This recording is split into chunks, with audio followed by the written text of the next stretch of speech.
As the United States threatens a $285 million reduction in the UN budget, the Irish Labour leader has said that he believes it might be time to consider moving the HQ's location from New York back to Europe. Read more on Thursday, the 3rd of November. For the first time since May of 2009, the Twitter account of Donald Trump did not exist. Read more. Meanwhile, Trump yet to respond to his $10 million impeachment offer. Read more. They've been divorced for donkey's years, but Trump's first wife Ivana is bizarrely claiming that she is entitled to call herself America's First Lady. Read more. Chief of Staff John Kelly may have said, "It's me or him, but the world is a slightly better place now that the noxious Bannon has been shown the White House door." Read more. The controversial U.S. president has such a GRA for the Emerald Isle that he'll probably make several trips over here during his presidency, according to his son. Read more. You couldn't make this up. The frontman of a British punk band has told how he was refused entry to the U.S. this week after a furious immigration officer lambasted him for impersonating the U.S. president during a live gig in Germany last year. Read more. Dozens of artists have used their music to express outrage throughout Trump's campaign and into his presidency, but now the U.S. president has a pro-Trump tune he wants everyone to hear. Read more. The unpredictable U.S. president is famous for his abrupt manners and even occasionally hanging up on other countries' leaders during heated so-called diplomatic phone calls. But he was charm personified last night when chatting with our new Tasha. And he even took the time to pause mid-conversation to flirt with RT's Washington correspondent, who was invited into the Oval Office to film the historic phone call. Read more. American Idol star Adam Lambert has used a very strong expletive to heavily criticize the U.S. president's first 100 days in the Oval Office. Read more. As the immigration issue rages across the U.S., even the world's biggest music showcase isn't immune. Read more. The comedian and former late-night chat show host believes the U.S. president is so ignorant that it's insulting to America. Read more. You couldn't make it up. The so-called leader of the free world, Donald Trump, reckons that the mix-up in announcing the winner for Best Picture happened because the Hollywood elite were too focused on attacking him. Read more. Filmmaker Louis Theroux has revealed that he is now planning to make a documentary exploring Donald Trump's path to power. Read more. No bunnies were boiled, but otherwise it was full-on Fatal Attraction.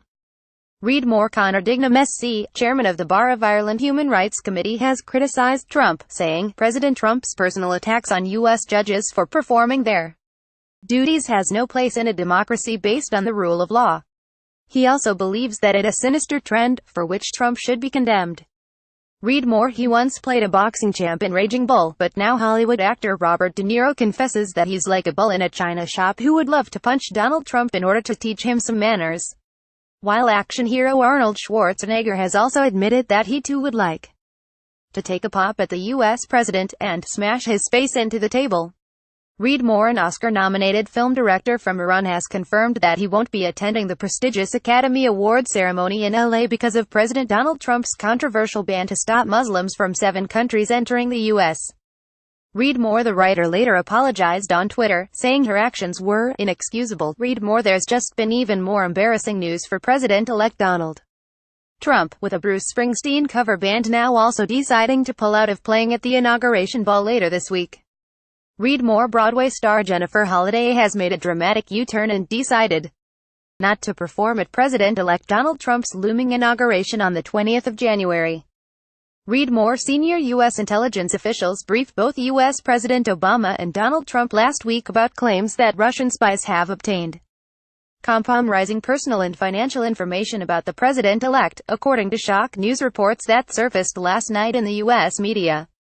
Read more. Trump announced that the album sales of young singer Jackie Evancho have skyrocketed since it was announced she would be singing at his inauguration. As a fellow hot press journalist points out, there's also another way of looking at it. Read more. British singer Rebecca Ferguson has been asked to sing at President-elect Donald Trump's inauguration on the 20th of January, but the 2010 X Factor runner-up took to Twitter to say she will only graciously accept the invitation on condition that she's allowed to perform Billie Holiday's Strange Fruit. Read more. An angry passenger had to be forcibly removed from a domestic U.S. flight after going on rant when he spotted President-elect Donald Trump's daughter on the same plane. Read more. President-elect Donald Trump took to Twitter yesterday to attack Vanity Fair's editor after the magazine gave one of his restaurants a negative review in their latest addition to just hit the newsstands. Read more. Some of the most influential figures in the music industry are urging President-elect Donald Trump to radically shake up laws concerning intellectual property rights. Read more. Tina Fey has opened up about how she believes that Donald Trump's negative presidential campaign and his shock victory has alarmingly fueled an increased level of misogyny in the U.S. Read more. Do not deceive yourselves. Trump is no ordinary conservative Republican. He is the closest thing to Hitler Americans have ever seen. That's the stark warning from an associate professor of U.S. history at Trinity College Dublin. Read more. Christmas may be coming, but in the wake of the most astonishing U.S. presidential election in living memory, the fear that a cadre of white supremacists may get their hands on the levers of power is growing, and it feels like uncharted territory. Read more. Bernie Sanders has confessed that he's left wondering, what if it was him instead of Hillary Clinton who ran against Donald Trump? Read more. The U.S.'s First Lady-elect is threatening YouTube with a major lawsuit over a video on its site that claims her son Barron is autistic. Read more. The USA might have had a very different president-elect right now, if it wasn't for the fact that Donald Trump's grandfather was booted out of Germany, according to a legal decree that was recently discovered. Read more. The chairperson of the Irish lobby for immigration reform in the USA is urging the media to stop sensationalizing President-elect Donald Trump's comments on immigration. Read more. U.S. President-elect Donald Trump opened up about a wide range of contentious issues, discussing everything from abortion to same marriage and immigration, on CBS' iconic show 60 Minutes on Sunday night. Read more. First there was shock, and then the city of San Francisco, a place where so many one-time outsiders have found a home that welcomes them, rose up and marched. It was a moment where hope began again. But the road ahead will not be easy. Read more. More white women voted for Donald Trump than for Hillary Clinton. And as for white men, they were even worse. The question is why? And the answer: Trump's victory is an endorsement of white racism. Read more. Discover classic book reviews of Charlie and the Chocolate Factory and The Great Gatsby through a Donald Trump filter. Read more. Celebrities tweeted up a storm during last night's debate. Read more. The Republican candidate is damaging both himself and the U.S. electoral system with his ever more absurd utterances. Read more. Saturday Night Live are also giving the American Mr. Pussy a hard time. Read more. The Trump campaign has been rocked by yet another controversy. It's being claimed that there is a trove of controversial material of unaired footage from The Apprentice show, in which the Republican presidential candidate makes unsuitable ugly comments about contestants and crew members. It's claimed he even made comments on contestants' breast size during breaks in filming the hugely popular show.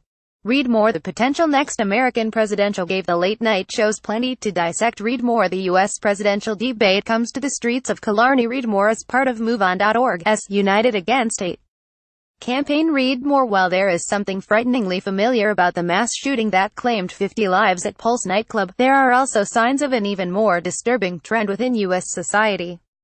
Hot press writer and Florida native Mackenzie Keyes explains. Read more. The unthinkable has come to pass. A former reality television star and world-famous blowhard is the presumptive Republican Party candidate. But how did the Donald outflank party favorites to come within a hair's breadth of the most powerful office on earth? Here is a frontline report from our man in Washington, D.C. Read more. The hip-hop singer has assured Trump on Twitter that a cease and desist is coming his way. Read more. There's a new anthem for the times we live in. Read more. Women, you have to treat them like shit. Read more. This is the second time since 2015 that the hacktivist group has targeted Trump's campaign, on this occasion declaring that it is hateful and appalling. Read more. Trump is a messed up guy with a hole in his heart that he tries to fill with money and attention. He can never ever have enough of either, and he'll never stop trying. Read more. In a climate where anger is plentiful but constructive solutions rarely offered, maybe we need the stability and clear-headedness of consensus politics. Read more. The Republican frontrunner admits that he's full of it. Read more. Someone has superimposed Donald Trump's head into Game of Thrones and it is terrifying. Read more. Needless to say, Donald Trump is among them. Read more. The trouble with Trump is that he is, by temperament, by experience, and by character, utterly unqualified to be President of the United States. He is a buffoon. Read more. Declaring the program a jobs scheme for foreign youngsters, Trump hopes to scrap the initiative if he gets elected into office. Read more.